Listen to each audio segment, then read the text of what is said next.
suis en train de montrer comment prier. Amen.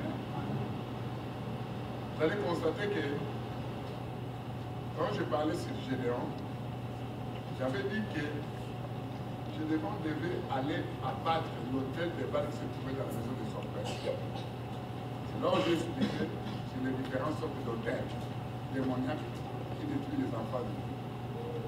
Alors, j'ai essayé de parler comment quelqu'un peut commencer à prier face à ces hôtels. Ou il doit d'abord commencer par une prière, une confession.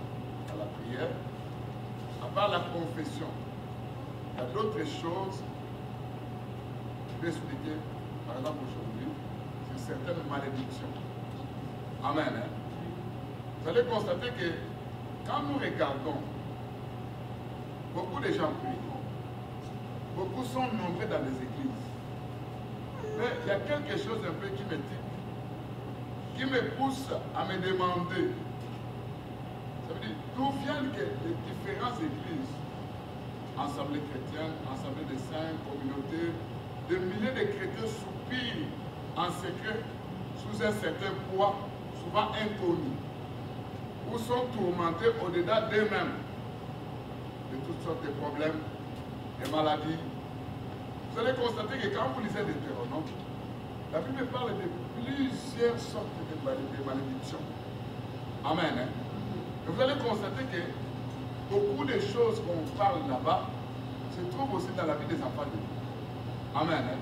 J'essaie un peu d'énumérer cette catégorie de malédictions dont on va parler dans notre enseignement. Aujourd'hui, ça sera l'introduction. Amen. Hein? Vous allez voir par exemple que la Bible parle en énumérant les 7 malédictions que j'ai essayé de parler. Vous allez constater qu'il y a premièrement l'effondrement de la raison. Quand je dis l'effondrement de la raison, ça veut dire quelque part c'est comme si il y a une puissance, il y a une force qui est en train de combattre quelqu'un dans sa vie. Amen. Hein? Il est en train de perdre même son sens naturel. Ça va, il déraisonne. Des fois, il pense beaucoup. Ça veut dire, le domaine qui est attaqué là, c'est la pensée de l'homme. Amen. Hein? Il y a aussi plusieurs maladies à répétition. Et ces maladies sont souvent héréditaires. Il y a la stérilité ou tendance à la fausse couche ou des problèmes gynécologiques. Il y a les mariages qui sont brisés, il y a l'aliénation de la famille, il y a l'insuffisance continuelle dans les ressources financières. C'est-à-dire que quelqu'un n'arrive pas à atteindre un but. Amen. Hein? Les montants désirés. Il y a des accidents, il y a l'historique de morts non naturelles. Vous allez voir que toutes ces choses, on voit aussi chez les enfants de Dieu. Amen. Hein? Malgré qu'ils prient.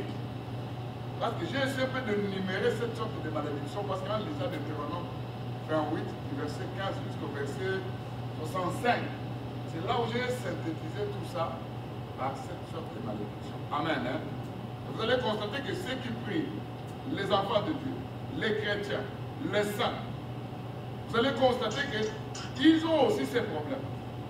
Alors que la Bible dit que ce sont des malédictions qui doivent suivre ceux qui ne vont pas obéir à la parole de Dieu. Amen. Il y a des ceux même qui obéissent à la parole de Dieu, mais ils rencontrent ces problèmes. C'est là où je peux parler de toutes ces choses. Amen. Hein? Alors c'est là où je dis que vous allez constater que les gens sont poussés par un esprit d'égarement.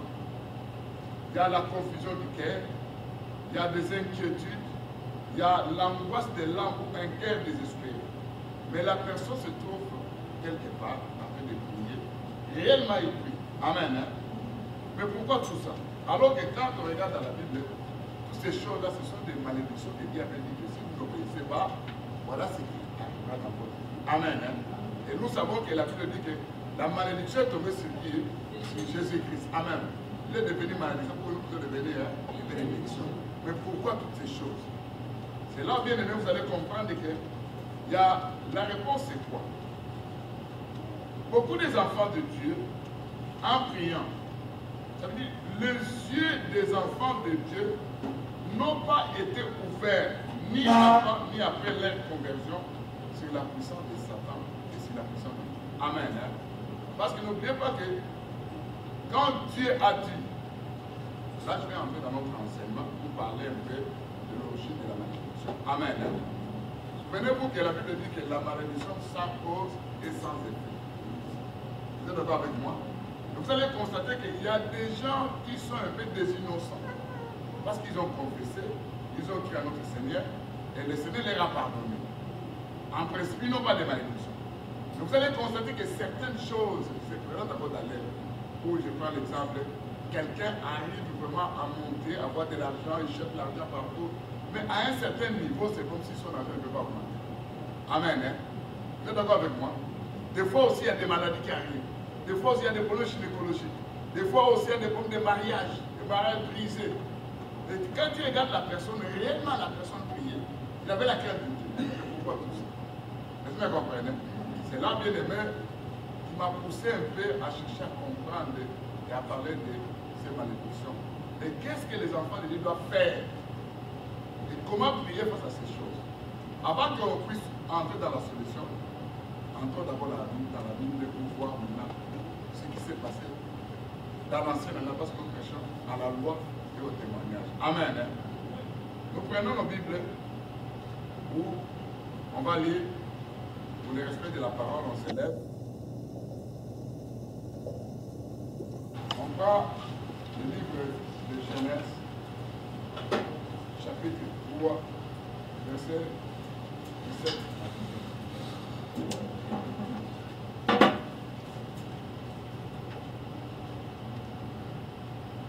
Genèse 3,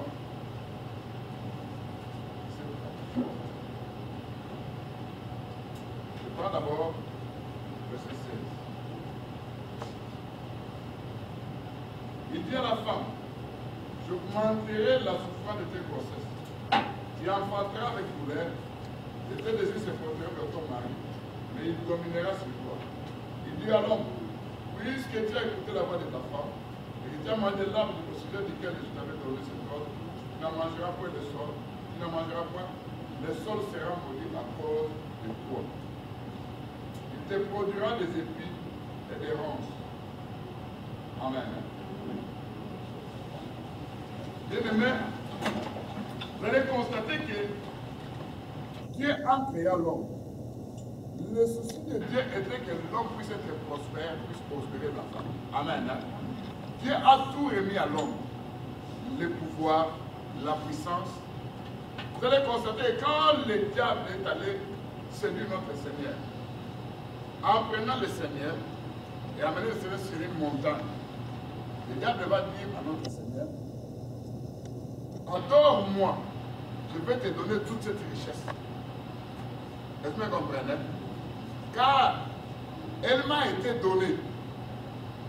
Dieu n'a jamais donné le pouvoir. Dieu n'a jamais donné la bénédiction, la richesse, la bonne santé, tout ça. Il n'a jamais donné ça au diable. Il l'avait donné à l'homme. Est-ce que vous comprenez?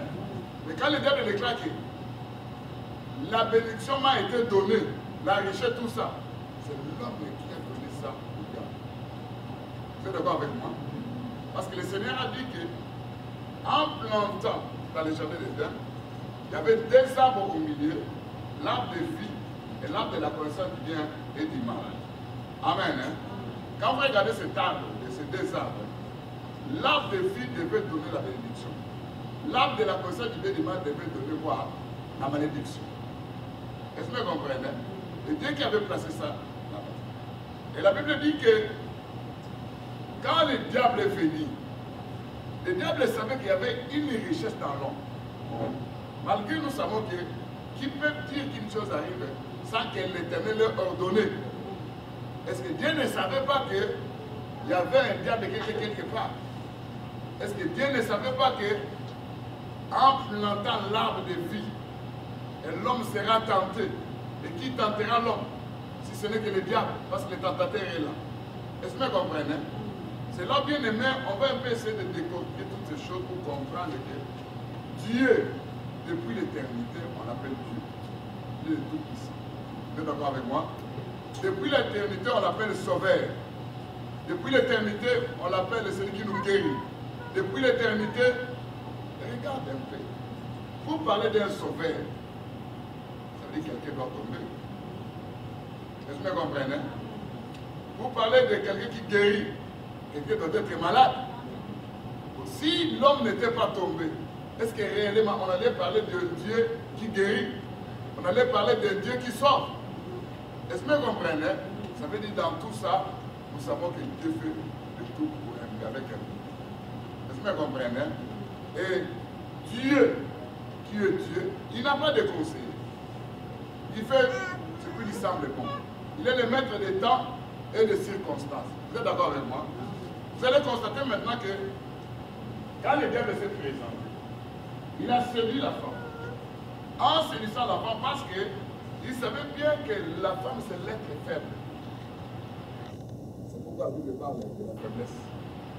Est-ce que vous comprenez? Parce que le diable savait que s'il devait aller chez l'homme, parce que l'homme allait dire que moi, je n'obéis qu'à Dieu. Est-ce que vous comprenez? Mais pas au diable. Il devait partir chez la femme. Parce que le diable savait que la femme, c'est l'homme qui aime la femme. Est-ce que vous comprenez? Mais quand la femme va désobéir et que l'homme, devant l'amour, il sera obligé aussi à céder. Est-ce que vous comprenez? Alors maintenant, le diable va du côté faible, là où il y avait la faiblesse. Maintenant, quand la femme mange, c'est la femme qui apportait maintenant les fruits chez qui? Chez l'homme. Et l'homme accorde l'amour. Il ne devait qu'accepter. C'est pourquoi Dieu va dire que puisque tu as écouté la voix de ta femme, tu seras maudit. Mais il ne maudit pas l'homme.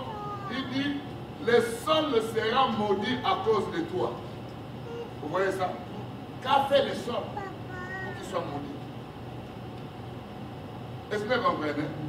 Il dit qu'il te produira des épines. La Bible ajoute encore, j'augmenterai la douleur de tes grossesses. Il dit ça à la femme. Et les désirs de la femme seront tournés vers l'homme. Quand nous prenons ces versets, et la Bible ajoute que l'homme dominera sur la femme. Nous prenons ces versets tels que c'est écrit comme ça. Vous savez par exemple aujourd'hui qu'il y a des reines. Hein? Il y a des reines dans d'autres royaumes. Par exemple en Angleterre. Vous allez dire que maintenant c'est un homme qui est en train de dominer. Ce n'est pas un homme, c'est une femme. Je prends par exemple les États-Unis. Vous savez qu'ici que la loi des États-Unis donne à la femme l'autorité. Hein? Et on dit qu'il y a l'émancipation où l'homme est égal à la femme. Vous êtes d'accord avec moi? Est-ce que vous comprenez? Suivez-moi, ce sont des réflexions que je suis en train de vous donner. Et en regardant, est-ce que réellement, Papa Clément domine sa femme? Non. Pourquoi? Parce que c'est sa femme, c'est sa côte. Est-ce que vous comprenez? Entre Papa Clément et sa femme, il y a une collaboration. Il y a l'entente, il y a l'amour, il y a l'obéissance. Il y a beaucoup de choses à l'intérieur. Est-ce que vous comprenez? Parce que dominer, savoir le pouvoir total. Vous allez constater que, parler de tous ces versets, c'est là où on va faire sortir quelque chose de très important. D'abord, le sol qui est mordu, les épines qui vont sortir de ce sol. C'est là où on va parler sur l'augmentation de la grossesse. C'est là où on va parler maintenant sur quoi? La personne qui domine. Parce que bien aimé, quand vous regardez dans la Bible parle de l'arbre. Vous êtes d'accord avec moi? Hein?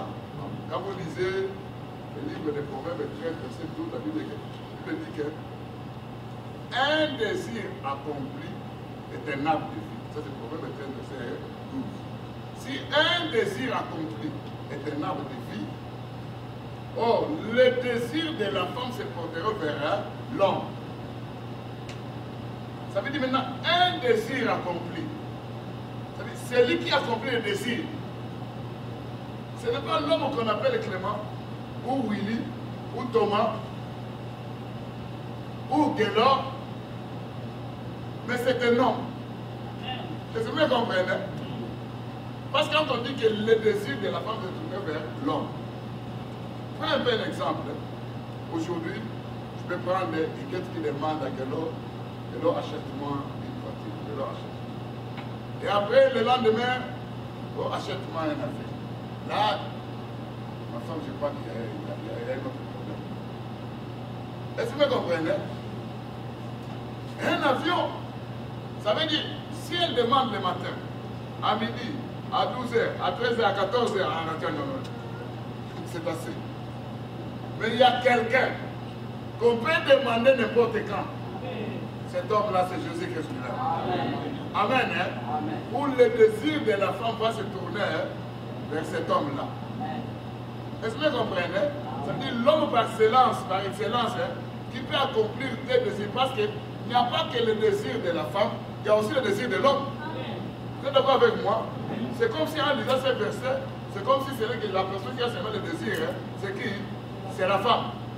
Alors nous savons que l'homme et la femme, tous deux ont le désir. Pour dire que, en regardant ces versets, toi et moi, nous sommes les femmes du Seigneur. Amen. Hein? Tes désirs et mes désirs doivent se tourner vers qui? Vers le Seigneur. Et celui qui doit dominer, c'est le Seigneur Jésus-Christ lui-même.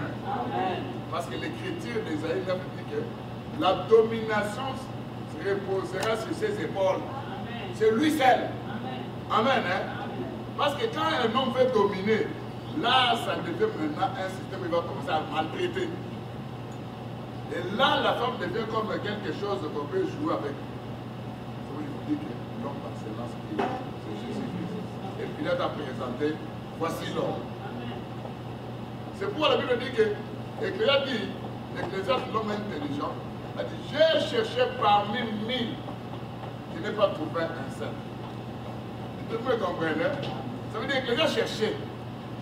Dans l'ancienne alliance, quand vous regardez dans la Bible, Dieu en choisissant Israël, en réalité, Dieu avait besoin d'un homme. Pourquoi? Il y a 12 tribus. Il envoie les 12 tribus, les 12 espions, qui représentent 12 tribus, vous allez explorer le pays. Dès le retour, il y a les 12 tribus, les 12 espions se divisent en deux. Il y a 10 contre 2. Il y a Josué et Caleb. Mais quand Dieu veut élever, il élève qui ça? Josué. C'est comme si Caleb se trouve à l'intérieur de qui? De Josué. Il y a 12 tribus. Quand Dieu veut amener dans la déportation, il prend 10 tribus, il amène ça dans la déportation. Il y a maintenant 2 tribus. Les tribus de Juda et les tribus de qui? De Benjamin. Mais quand Dieu maintenant fait élever, pour dire qu'il parle d'un pays, il va parler des pays de Juda. Ça veut dire qu'il y a quoi? Un seul pays. Est-ce que vous comprenez? En réalité, bien aimé, en Israël, Dieu avait besoin seulement d'un homme. C'est pourquoi Zacharie 8:23 dit 10 personnes de toutes les nations saisiront un homme, ils diront que Dieu se trouve chez vous. Ça veut dire Dieu, en choisissant Israël, Dieu devait se présenter comme un Israélien. Est-ce que vous comprenez? Quand il s'est présenté, c'était lui l'homme par excellence. Oh, cet homme, parce que l'homme a été créé de la poussière. N'oubliez pas que dans la Bible, dans le livre de Deutéronome 25, la Bible dit que Dieu avait donné la loi de Moïse. En donnant cette loi, il a dit, si quelqu'un se mariait et pendant ça, c'est Deutéronome 25, verset 5 à 10, il dit que il y a par exemple un homme, il se marie. Mais il se fait que l'homme n'a pas eu d'enfant. Et il est mort. Amen. Hein? La Bible dit que la femme doit, donc, le frère de l'homme, c'est lui qui doit racheter. C'est lui qui doit susciter une postérité. Est-ce que vous comprenez? Hein? Et ce frère, maintenant, doit prendre cette femme en mariage. Pour que le nom du défunt ne puisse pas être effacé. Est-ce que vous comprenez? Ça veut dire, en quelque sorte, ça veut dire, il y a les maris, les frères du mari. Il y a combien de personnes? L'un va mourir et l'autre, il reste. Maintenant, c'est lui qui doit racheter. Regarde dans la Bible. Il y avait dans la Bible parle que quand l'homme a désobéi, quand l'homme a été maudit, donc la femme a péché et l'homme s'est rendu coupable, Dieu maintenant savait que l'homme était mort spirituellement parce qu'il a dit que le jour où vous mangerez ce fruit, vous allez vous mourir. Maintenant, il y a un frère de l'homme qui était à côté. Ce frère-là devait venir maintenant susciter la postérité. Oh, ce frère-là, c'était le sol. Est-ce que vous comprenez? Pourquoi? Parce que l'homme a été fait de la poussière du sol. Et quand on dit que le sol sera maudit à cause de toi, bien aimé, la poussière qui est le corps, quand Jésus-Christ est venu en Israël, il a pris un corps. Et ce corps-là, c'était la poussière. Amen. Hein? Maintenant, quand Dieu dit que le sol sera maudit à cause de toi, le sol n'a rien fait. C'est ça, la malédiction est tombée sur notre Seigneur Jésus-Christ. Est-ce que vous comprenez? Il n'a pas commis de faute, il n'a pas commis de péché. C'est comme le sol aussi n'avait pas péché. Est-ce que vous comprenez? Mais la malédiction est tombée sur le sol. Est-ce que c'est ici? C'est pourquoi la Bible dit qu'un désir accompli, c'est de l'âme. Or, le désir accompli, Christ sur la croix, il a dit ceci, tout est accompli. Amen. En disant tout est accompli, ça veut dire lui, il était le désir accompli. Amen. Hein?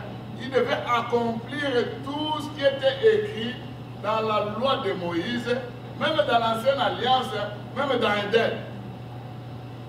La Bible dit que Dieu maintenant, en parlant de la femme, il parle de la postérité de la femme, il parle de la postérité de qui? Du serpent.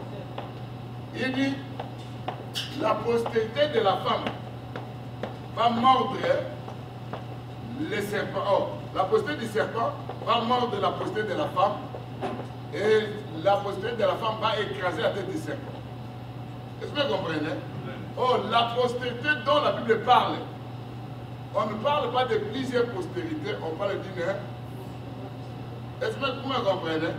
Ça veut dire que cette postérité parlait que de notre Seigneur Jésus-Christ, parce que le Seigneur, en tant que Jésus, il est né d'une femme. Amen. Vous voyez ça? C'est lui qui devait accomplir cette écriture où il devait maintenant écraser le serpent. Mais cette écriture a double sens. Premièrement, c'est la croix. C'est là où Christ a dépouillé les dominations, les principautés, les puissants des mondes des ténèbres. Amen. Hein? Amen. Mais l'écrasement total, quand le Seigneur viendra mettre fin à tout. Est-ce que vous comprenez? Quand il viendra maintenant, écraser maintenant le diable. C'est pour vous dire que, quand la Bible dit que j'augmenterai la grossesse, la douleur, bien aimé, regarde un peu Apocalypse 12 où on voit une femme qui a une grossesse. On dit que la femme était pendant les douleurs de l'enfantement. Vous savez, cette douleur est augmentée, ça durait. Depuis que le Seigneur est allé sur la croix. Amen. Hein? Parce que quand vous regardez dans la Bible, vous allez constater qu'il y a un peuple. Parce que le jour où Rebecca est allée consulter la femme sage, parce qu'il y a des enfants, c'est RT avec Jacob et Esaü. La femme sage a dit ceci. Au-dedans de toi, dans ton ventre, il y a des peuples. Vous comprenez que la femme a un peuple à l'intérieur d'elle. Est-ce que c'est ça? Et que vous me comprenez? S'il y a un peuple à l'intérieur, ça veut dire qu'il y a la grossesse. La Bible dit que si ces jours n'étaient abrégés, même les élites devaient se perdre. Il dit que malheur aux femmes qui seront enceintes en ce jour-là. Vous croyez qu'être enceinte est un péché? Ce n'est pas un péché. Et comment on va dire que malheur aux femmes qui seront enceintes à ce jour-là? Quel jour? C'est le jour de la grande tribulation. Ça ne parle pas d'une femme physique. Amen. Hein? Amen. Ça parle, si l'Église allait en enlèvement, et qu'il y aura un peuple qui va rester sur la terre, ce peuple, par exemple, aujourd'hui, vous êtes dans l'Église. Amen. Hein? Vous êtes dans le ventre. Est-ce que c'est ici? Et s'il arrivait que moi et vous, nous restions à l'enlèvement, ça veut dire maintenant, c'est la femme qui est enceinte. Et malheur à nous, parce que le diable va descendre dans une grande colère pour s'en prendre d'abord aux chrétiens. Et ce que vous me saisissez, ça veut dire que ça cache plusieurs. Ça veut dire l'augmentation de la colère, c'est le temps où vous allez constater que depuis la croix jusqu'à ce jour, l'Église est en train de traverser les douleurs de l'enfant. Vous êtes d'accord avec moi? Oui. Regarde les apôtres, c'était des martyrs. Ils étaient tués. Beaucoup de combats. Quand tu cites le nom de Jésus-Christ, c'est comme si tu deviens un objet à battre. Quand tu pries, c'est comme si tu attires. Parce que regarde aujourd'hui, quand vous regardez le monde, il y a des femmes qui ont été enceintes qui vont vous dire que voilà, en tout cas, cet enfant a fait tout le monde dans les femmes. Mais notre enfant, oh, c'est un enfant qui était vraiment meilleur. Est-ce qu'il n'y a pas ce constat? Oh, l'écriture doit s'accomplir. Ça ne parlait pas d'une femme physique. Est-ce que vous comprenez? Et quand la Bible dit que l'autre, le mari dominera sur toi, tu ne vas pas aller dominer, faire du n'importe quoi sur ta femme pour dire que voilà, ça c'est l'écriture. Non, bien aimé. Quand tu fais ça, c'est d'abord aussi une malédiction. Parce que l'homme, c'est Jésus-Christ. Amen. Hein? Vous n'avez jamais vu des femmes qui dominent leur femme, qui dominent leur mari. Les maris ne peuvent rien dire. Même il y a des femmes qui frappent aussi leur mari. Est-ce que vous comprenez? C'est pour dire que l'écriture, il ne faudra pas interpréter l'écriture par rapport à l'homme. L'écriture est interprétée par rapport à la pensée de Dieu. Vous me saisissez? C'est là, bien aimé, vous allez comprendre que l'homme par excellence, où nos désirs doivent se porter vers cette personne, c'est le Seigneur Jésus-Christ. Amen. Amen. C'est lui aussi qui domine sur la femme. Est-ce que vous comprenez? C'est lui qui est l'arbre de vie. Oh, quand vous regardez, la Bible dit que c'est l'arbre de vie. Quand on regarde dans Apocalypse 22, on dit que, verset 2, que l'arbre de vie était là, au bord de la rivière. Et ses feuilles servaient à la guérison des nations. Oh, je vous ai dit que l'arbre de vie, c'est Jésus-Christ. Amen. Hein? Amen. Si l'arbre de vie, c'est Jésus-Christ, maintenant l'arbre de la conscience, il vient du mal. Les autres vont dire, voilà, les diables ont des rapports sexuels avec la femme. Ça n'a rien à voir avec ça. Est-ce que vous comprenez? La Bible dit dans Romains 3, verset 20, je n'ai connu les péchés que par la loi. C'est par la loi vient la connaissance du péché. Ça veut dire l'arbre de la connaissance du bien et du mal, c'est quoi? C'est la loi. Est-ce que c'est ici? Est-ce que vous comprenez? Ça veut dire bien aimé quoi? Dieu voulait parler de quoi? Il y avait l'arbre de vie, Dieu Jésus-Christ, qui est la grâce, et l'arbre de la connaissance du bien et du mal qui était la loi. Or, vous allez constater que la loi est venue par qui? Par Moïse. Moïse, le jour où le Seigneur s'est rencontré avec Moïse, le Seigneur va dire à Moïse, Moïse, enlève tes souliers. Pourquoi? Parce que le sol où tu te trouves est saint. Est-ce que vous comprenez?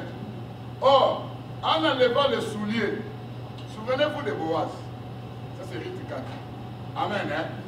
Il y avait Ruth qui devait être rachetée parce que son mari était mort. Hein? Vous me comprenez? Maintenant, en allant dans Jérusalem, il dit, avant moi, il y a quelqu'un d'autre qui peut te racheter pour citer la postérité. Mais allons-y d'abord considérer cette personne. Arrivé là-bas, dans le livre de Ruth 4, verset 2, on dit un tel. On appelle la personne un tel. Un tel, c'est toi qui as le droit de rachat. Alors tu dois racheter qui ça? Ruth. Un tel dit non, non, non, non, non. Moi je ne vais pas racheter. Dans la loi de Moïse maintenant, un tel devait se présenter devant la porte. Maintenant, Ruth devait venir maintenant enlever ses souliers. Et on devait cracher maintenant, ça c'est Deutéronome 25, verset 5 à 10. Oh, celui qui a enlevé les souliers, c'était Moïse. Amen. Et quand Christ est venu, Jean-Baptiste a dit que Jésus-Christ, Je ne suis même pas capable de ôter ces chaussures, de délier les souliers. Ça veut dire les rachats. Celui qui devait susciter la postérité, c'est Jésus-Christ lui-même. Amen. Et Moïse qui était un tel, ne devait même pas racheter. Et le véritable Boaz, c'est Jésus-Christ. Est-ce que vous comprenez? Ça veut dire que je suis en train de parler de quelque chose que toi, en tant qu'enfant de Dieu, tu dois chercher à comprendre que les désirs accomplis, c'est un arbre de vie. Les édits de la femme qui va se tourner vers son mari, et cette dernière va dominer sur lui, ça c'est le Seigneur Jésus-Christ qui domine sur nous. Amen. Hein? Amen.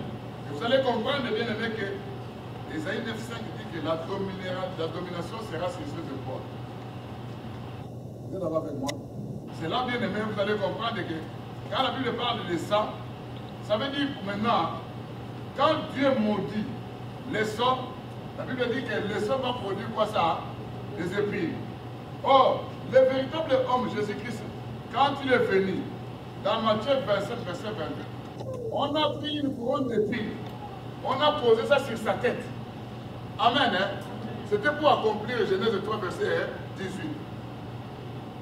En mettant cette couronne d'épines, ça veut dire maintenant la malédiction tombe sur qui? Sur les maris. La personne qui n'a rien fait. Amen. Hein? Amen. Il est devenu une malédiction à cause de toi et moi. C'est pour vous dire très bien aimé que tout ça, le Seigneur a accompli ça. Il est devenu une malédiction. Parce que parler des épines, c'est parler de plusieurs choses à la fois. Parce que les épines dans la Bible, ça parle de la malédiction.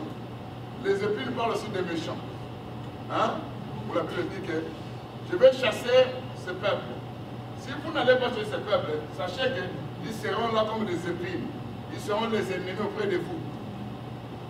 Les épines, dans Matthieu 13 aussi, le Seigneur a parlé que quand on avait demandé à quelqu'un d'aller ensemencer, la semence est allée tomber sur les épines. Et le Seigneur dit que les épines, ce sont les soucis de ces siècles, les difficultés, les problèmes. Vous voyez maintenant que les épines représentent les problèmes que les gens rencontrent dans la vie. Amen. Hein? Qui sont les soucis qui détruisent.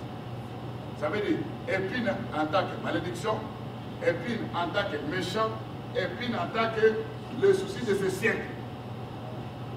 Est-ce que qui me dira que dans sa vie n'a pas de souci? Qui me dira ça?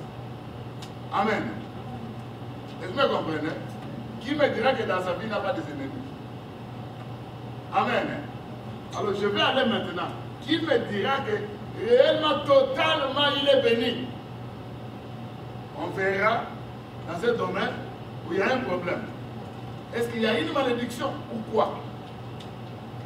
C'est là bien de même. Je suis en train d'examiner tout ça pour vous dire qu'un enfant de Dieu, Christ a tout fait. C'est la croix. Amen. Hein? Et quand tu restes, tu ne réclames pas tes droits, mais tu vas continuer à vivre sur la terre des difficultés. Et maintenant, dans 2 passés, tu vas commencer à dire, oh, moi j'attends seulement quand le Seigneur maintenant m'a levé. Ça veut dire, tu as des problèmes, tu as des difficultés. En ce qui concerne maintenant, j'attends seulement le Seigneur maintenant. Le Seigneur nous a dit, il y a d'abord la bénédiction de la terre. Amen. Hein? Amen. Ici, c'est la terre. On doit voir aussi la bénédiction de notre Seigneur. Amen. Hein? Parce que quand il est venu sur la terre, il donnait même de la nourriture. Il guérissait. Hein? Il faisait des miracles. Ça veut dire qu'il était l'homme par excellence, hein, qui devait accomplir le désir de la femme. Il savait très bien que l'homme, la femme doit manger. Amen. Il doit se vêtir. Il était en bonne santé. Il se promenait, guérissait, ressuscitait, faisait des miracles. Si la terre bien aimée, nous devons d'abord vivre l'abondance ici. Et quand tu te dis, moi voilà, il va te consoler avec un verset, et les pauvres, ils verront Dieu. Quel est ce pauvre-là dont tu parles? Et tu vas dire, non, nous attendons seulement les rois de Dieu. Nous attendons seulement l'enlèvement de l'Église. Toi qui suis une malédiction quelconque, tu n'arrives pas à vivre exactement la bénédiction de Dieu. Mais parce que d'abord, premièrement, je dis que tes yeux n'ont jamais été ouverts sur la puissance de Satan. Et tes yeux aussi n'ont jamais été ouverts c'est la puissance de la croix de Jésus-Christ. Amen. Et jusque-là, tu ne sais même pas comment réclamer tes droits. Oh, nous réclamons nos droits de tout ça dans la prière. L'église, vous me comprenez? Ça veut dire quelque part, tu es sous un fardeau, tu es sous un poids. Ça veut dire laisser qu'on appelle les enfants de Dieu aujourd'hui, ils se consolent. Le mariage, il y a quelque chose qui ne va pas. Oh, j'attends tout le Seigneur. J'attends le Seigneur. Peut-être qu'il y a une puissance démoniaque qui est en train de détruire ton mariage. N'oubliez pas que s'il y a la loi de Moïse qui a porté la malédiction, le monde aussi avec ses lois ont des malédictions à apporter aux gens. Je prends par exemple les sorciers, parce qu'on a dit que les épines aussi représentaient les méchants. Hein? Si les méchants sont là, ça veut dire qu'ils veulent apporter aussi la malédiction dans la vie des enfants de Dieu. Vous êtes d'accord avec moi? Parce que les sorciers, quand ils se rencontrent, dans leurs rencontres, dans leurs réunions, ils chantent, ils dansent, en prononçant des malédictions pour les gens. Et quand ils prononcent ça, vous allez voir que la vie des gens, de beaucoup d'enfants de Dieu, se trouve sous la malédiction sorcellerie. Parce que Dieu avait donné l'homme le pouvoir de bénir et de maudire. Vous êtes d'accord avec moi? Regarde un peu. Si réellement Satan était fort, mais il n'a qu'à prendre tout le monde et commencer à tuer les gens par-ci par-là. Mais pourquoi il va venir chez un sorcier pour dire donne-moi ton frère, donne-moi ta sœur, donne-moi celui-ci. Ça veut dire que lui-même n'a pas de pouvoir. Est-ce que tu es d'accord avec moi? Et quand tu dis bon, prends. Et là, il s'est saisi de la personne. C'est pour vous dire bien aimé que le pouvoir se trouve entre les mains de l'homme. C'est lui qui a la capacité de bénir et de maudire. Est-ce que vous comprenez? C'est lui aussi qui a la capacité de donner. C'est pour vous dire bien aimé que l'homme jusque-là ne comprend absolument rien.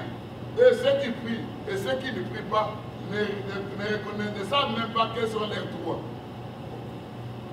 Alors écrit c'est déjà fait. Amen. Hein? C'est là bien aimé. Quand je vais commencer à expliquer ce que les gens voient dans leur vie, vous allez comprendre qu'il y a des problèmes très sérieux que les enfants de Dieu sont en train de vivre, alors que Christ est déjà mort pour nous. Amen. Est-ce que vous comprenez? Je peux prendre l'exemple de la dépression mentale ou émotionnelle. Quand je prends cette malédiction, vous allez constater qu'il y a quelque chose qui se passe. Parce que dire que quelqu'un a une dépression mentale ou émotionnelle, ça veut dire qu'il y a la puissance du diable qui est en train de visiter la personne. Est-ce que vous comprenez? Ça veut dire quelque part, le domaine de la vie de cette personne qui est attaquée, c'est le cœur, c'est l'âme et les pensées. Hein? Vous voyez ça? Parce que quand on voit un spectre intérieur qui tourmente constamment une personne, ça veut dire que la personne arrive à perdre même la maîtrise de soi. La personne n'est plus maître de sa vie. Il n'a plus d'espoir. Quelque part, c'est comme qu'il y a une lutte intérieure qui n'apporte que la négativité. Est-ce que vous comprenez? Ça veut dire que la personne ne voit que des confusions. Quelque part, il y a quelque chose qui ne va pas. Amen. Trop de problèmes dans la tête. S'il veut faire ceci, ça échoue. Il a besoin de ça. Dans la vie, il y a beaucoup de problèmes qui arrivent. Donc c'est comme s'il y a des inquiétudes, il y a des pensées négatives. Puis vous allez comprendre que la lutte entre Dieu et le diable se trouve dans la pensée de l'homme. Dieu va te dire, aie la foi. Prie. Satan dit, si tu étais là, tu allais voir ça. Mais pourquoi toi tu pries? Vous voyez tout ça? C'est la lutte. Le jour où le Seigneur a dit à Pierre, arrière de moi Satan. Est-ce que Pierre était Satan? Non. Il a dit, tes pensées ne sont pas les pensées de Dieu, ce sont les pensées des hommes. Ça veut dire, au-dedans de toi, il y a une lutte. Quand tu sens, il y a une fois qui te pousse, tu es marié, va chercher telle femme, va chercher tel homme. Bien aimé, ce sont des pensées, d'abord c'est le diable qui est en train de te prêcher. Amen. Le diable peut venir, regarde ton mari. Il peut collecter beaucoup de mauvaises choses, de mauvaises paroles, de faux gestes. Maintenant, il te montre maintenant, regarde ton mari. Regarde ces gestes. Il n'aime pas. regarde tes actes, regarde tes paroles, regarde le diable, c'était pour le terre, des mauvaises choses. Est-ce que vous comprenez? Toi, peut-être tu es là, tu n'as même pas envie de faire ça. Qu'est-ce qui se passe? Il y a un mot qui sort de ta bouche. Ça blesse le cœur de la femme. Amen. La femme demande, je n'aime pas ça. Le diable va chez la femme, dans ses pensées. Regarde, c'est tes mains. Regarde cette réponse. Regarde ça. Regarde ça. Regarde. Bien-aimé, c'est un collecteur de défauts. Et en collectant tout ça, c'est quoi la Bible dit que tu aimeras le Seigneur ton Dieu de toutes tes pensées. Il faudra faire le discernement pour dire que ça c'est la pensée du diable. Parce que le diable peut inspirer quelqu'un à faire n'importe quoi. Est-ce que vous comprenez? Tu es là, tu commences à regarder. Des fois tu commences à m'envier les autres. Mais tu ne sais pas les autres ce qu'ils sont en train de vivre dans leur foyer. Tu ne sais pas quelle puissance qui est en train de combattre leur couple. Tu vois les gens à l'extérieur. Parce qu'il y a des gens à l'extérieur, vous les voyez, ils sont très contents, ils rient, ils parlent. Mais allez là-bas. Il y a une femme où il y avait deux maisons. L'autre maison, le mari et la femme, il y avait des bagarres toujours, des disputes, des problèmes. L'autre maison, les gens étaient calmes. Alors un jour, la femme a dit à l'homme, va un peu dans cette maison, va voir ce qui se passe là. Pourquoi nous, il y a tous des disputes? Alors, l'homme est sorti, il est allé, regarder à la fenêtre. Il voit quelque part, il y a une tasse. Ça veut dire que la tasse était quelque part. Hein? L'homme en passant, la tasse est tombée, c'est cassée. L'homme qui dit, ma femme, pardonne-moi, parce que j'ai cassé la tasse. La femme dit, non mon mari, c'est pas toi, pardonne-moi. J'avais mis ça dans un endroit, dans un mauvais endroit. Vous comprenez que l'autre demande pardon, l'autre demande pardon. Vous savez, il y a l'harmonie. Parce que quand on reconnaît cet ordre, et personne n'a raison, en ce moment-là, bien aimé, vous allez comprendre dans les mariages. Amen. Mais quand l'autre est là, il ne voit que les torts des autres. Il ne voit que le mal de l'autre. Il ne voit que le mal de sa femme. Il ne voit que le mal de son mari. En ce moment-là, bien aimé, il y aura toute la confusion, le trouble. Est-ce que c'est ici? Et quand l'homme rentre, ma femme, dans cette maison-là, personne n'a rien. Tous ont toujours tort. Amen. Hein? C'est ça, il y a l'harmonie. Ils ont décidé maintenant d'avoir tout tort pour que l'harmonie puisse se présenter. Amen. Hein? Parce que les paroles de puissance, c'est qui libère. Pourquoi tout ça? Il y a une puissance démoniaque qui apporte de mauvaises émotions, qui apporte des égarements d'esprit, qui apporte l'angoisse dans l'âme. Parce que quand vous regardez les 7 malédictions, je vais commencer à parler, vous allez voir que dans chaque malédiction, quand le Seigneur dit, tu verras ceci, tu verras ça, tu verras ceci, tu verras ça. Bien aimé, tout ça, il va parler de maladies. N'oubliez pas que Christ a eu des blessures. C'était des malédictions aussi. À cause de qui? De nos maladies. Mais pourquoi nous qu'on a souffert? Quand je vais commencer à décortiquer chaque malédiction, bien aimé, c'est là maintenant que tu dois chercher à comprendre mais quels sont mes droits, quelles sont mes déclarations. Est-ce que vous comprenez? C'est là, bien aimé,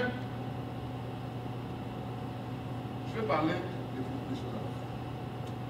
Premièrement, tu dois chercher à comprendre que s'il y a certaines malédictions qui continuent à se manifester dans la vie des enfants de Dieu, parce que d'abord, premièrement, il faudra avoir des yeux pour faire des yeux spirituels pour comprendre le pourquoi de tous ces problèmes. Amen. Parce que nous n'avons pas à lutter contre les chers et ça. Vous connaissez? C'est vrai que Dieu t'explique. Satan aussi t'explique. Est-ce que vous me comprenez?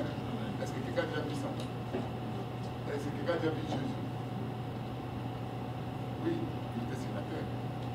Quand les gens j'avais prêché sur l'image de Jésus-Christ, si jusqu'à présent tu continues à adorer quelqu'un qui a des cheveux noirs et tu dis que ça c'est Jésus, mais tu as tort. Parce que l'image de Jésus-Christ, le Seigneur a dit dans Exode 20, verset 4, tu ne te feras jamais des images taillées sur la terre, dans les cieux et sous l'eau. Amen. Hein? Donc quand on prend maintenant, sous l'eau c'est l'hippopotame. C'est quand il était défiguré, frappé, malmené. Est-ce que vous comprenez? Cette image-là, c'est l'œuvre de la foi. Vous êtes d'accord avec moi? Et quand on prend l'image maintenant de la terre, c'est l'homme qui est né de la femme. Mais il n'est plus resté là-bas, c'est comme si il était esprit, il avait le visage du soleil, il était la lumière et le soleil en même temps. Quand il est venu sur la terre, il a pris l'image de l'homme pour mourir à la croix. Il a pris l'image de l'hippopotame et il retourne maintenant sur l'image première.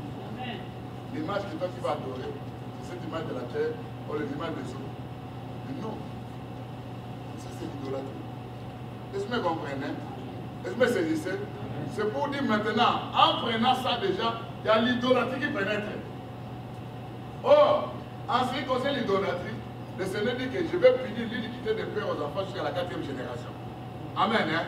Toi tu adores, il y a des autres qui font, il y a des anges avec des ailes, et il y a Marie-Emmanuel qui est là, on adore, bien aimé. En adorant ça, automatiquement on est dans l'idolâtrie.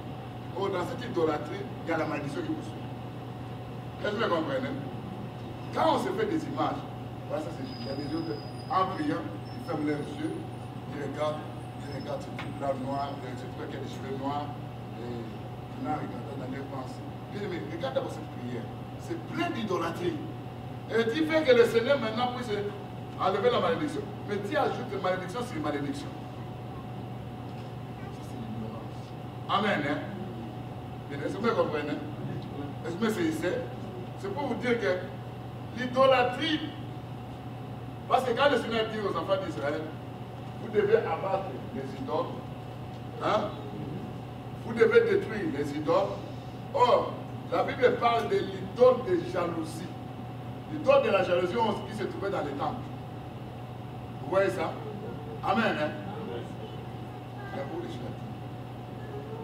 Parce que je risque d'aller n'importe où. Mais je vais vous dire que le Seigneur des enfants d'Israël d'Ézéchiel, ces peuples, dans leur cœur, ils ont des idoles. Si les idoles dans l'ancienne alliance, c'était des objets, des statues, tout ça, dans la nouvelle alliance, ce n'est plus ça. C'est dans les cœurs. Je peux prendre un exemple. Je prends mon fils là qui aime le foot. Pour lui, dans le foot, il y a des idoles. J'aime telle personne, j'aime telle personne. Pour lui, le foot, c'est comme si, c'est comme un don. Et quand je regarde ça, je dis, non, ça c'est les sang qui étaient chez nous. Et Dieu m'a délivré face à ça. Amen. Hein? Déjà, cette idole-là, ça devient quelque chose. Des fois, si son équipe perd, il peut aussi ne pas manger. C'est déjà l'idolâtrie à l'intérieur de son cœur face à ça. Est-ce que vous comprenez? Amen. Telle personne va dire, moi, j'aime telle sœur qui chante. J'aime telle personne qui chante. Tu aimes la personne qui chante. Mais qui a donné la voix à cette personne? C'est le Seigneur. C'est une grâce qu'on a donnée. Les gens sont des idolâtres parce que telle personne prêche. Pour moi, mon pasteur, c'est seulement telle personne. Personne ne peut me poser les mains. Je ne peux écouter que lui. Ça, c'est de l'idolâtrie. Vous adorez l'homme. Est-ce que vous comprenez? Et qu'est-ce qui doit se faire? C'est la malédiction. Il doit suivre. Moi, tel que je suis là-bas, et il y a telle personne, bien aimé, je vais vous dire une chose. Pas que ma foi aille, mais pas plus que Jésus-Christ. Amen. Hein? Parce que si tu fais ça, ça devient maintenant l'idolâtrie. Il y a des gens qui adorent les femmes. Vous êtes avec moi. Ils sont là. Il y a des femmes aussi qui adorent les hommes. Hein? Vous voyez dire que l'idolâtrie déjà amène vous ça dans la malédiction. C'est pour dire bien aimé. La place de Dieu est dans cette place de Dieu. Non à un homme. À lui la gloire. À lui la puissance. À lui la domination. C'est lui seul bien aimé. Pas une autre personne. Soyez-moi. J'étais dans le monde. J'adorais telle personne. C'est la quand il chantait pour moi. Et vous allez voir, il est fait dans le Seigneur. Quand il danse, c'est exactement comme cette personne. Il fait comme ça. Il bouge comme ça. Et bien aimé, vous voyez que cet esprit-là se trouve encore. Enfin, laissez-vous me comprendre. Mais comment la malédiction ne peut pas suivre? suis en train de décortiquer les causes. Hein? Vous me comprenez? Parce que peut dire, c'est la bouche qui doit mourir, c'est la bouche qui doit bénir. Amen. Hein?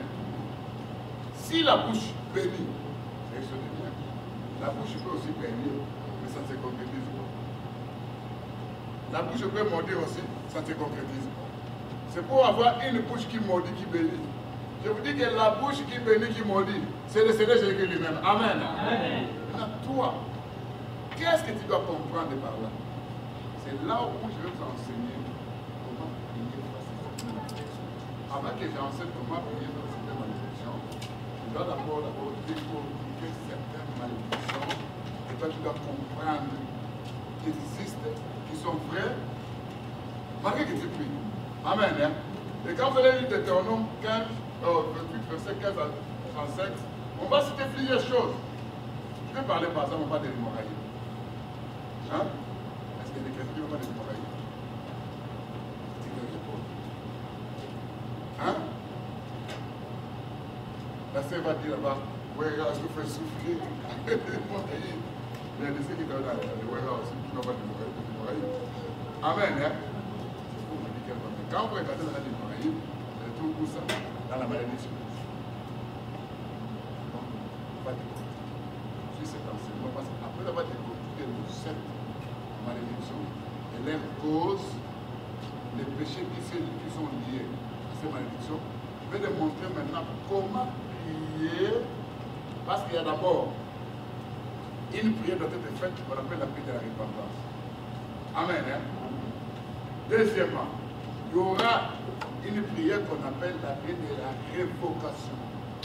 Pour révoquer quelque chose, tu dois d'abord comprendre qu'il y a l'existence de la chose. Hein?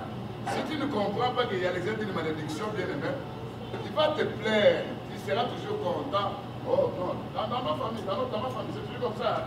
Ça a été toujours comme ça. Tu vas dans les mariages, on vous chante dans les mariages, tu rentres chez vous, tu dis que c'est tout. Non, dans notre famille, c'est pour dire que l'homme et la personne, les sexuels ne sont pas ouverts. Il ne comprend même pas que c'est une malédiction. Est-ce que vous me comprenez? Dans les mariages, il n'est pas aimé.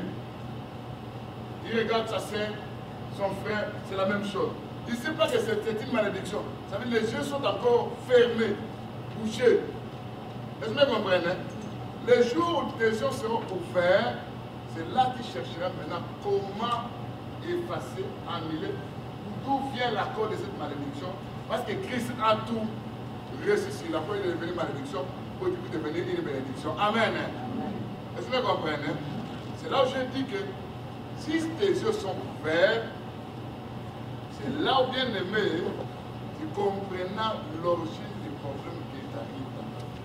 Il y a des malédictions avec des sorcelleries, où on fait des incantations, on fait des paroles, on dit telle personne pour ça, pourquoi ça. Il y a des mauvaises dédicaces qu'on essaie de souhaiter beaucoup de gens. Et les gens voient ça, pour eux, ça leur dit absolument rien. Ils ne savent même pas prier face à ça. C'est là où je vais montrer sur la prière de la repentance. Amen. Hein? De la prière de la révocation. Hein? Et la prière où tu dois maintenant t'accorder à la parole de Dieu en déclarant ça dans ta bouche. Seigneur, regarde ça, regarde ça, regarde ça. Je reconnais que c'est une malédiction. Je déclare ça, je déclare ça. Est-ce que vous comprenez? En rapport avec la parole de Dieu, tu verras que les choses vont changer. S'il y a une puissance démoniaque, parce que le gérant de la malédiction, c'est le diable. Est-ce que vous comprenez? L'homme qui prend la malédiction ou la bénédiction, mais le Dieu qui prend la malédiction ou la bénédiction pour l'homme, mais le gérant, c'est le diable, c'est celui qui gère la malédiction. Est-ce que vous comprenez? Or, pour enlever le droit de Satan à pouvoir gérer cette malédiction, tu dois s'en prendre à Satan. Tu dois enlever ses droits. Je m'arrête là-bas, on va poser.